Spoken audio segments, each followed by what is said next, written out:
ফিনল্যান্ডের weather কেমন আসলে? ফিনল্যান্ডে এখন সামার চলতেছে।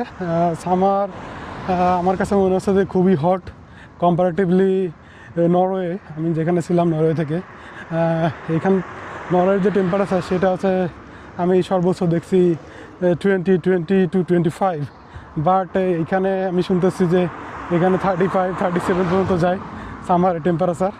সো এটা কিন্তু আগে এরকম ছিল না। আমার ফ্রেন্ড আমাকে বললো যে আগে টেম্পারেচার অনেক কম ছিল, কিন্তু ক্লাইমেট চেঞ্জের কারণে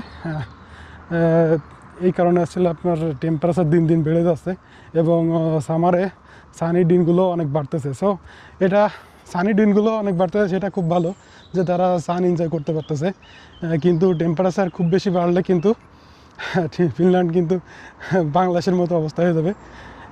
এর বাইরেও আপনারা যদি অন্যান্য ইউরোপিয়ান কান্ট্রিজ দেখেন, যেমন স্পেন, পর্তুগাল, সো সাউথের যে কান্ট্রিগুলো আছে এইগুলো কিন্তু খুবই তাপমাত্রা বেড়ে গেছে এবং +40-45 ইভেন মোর সামটাইমস।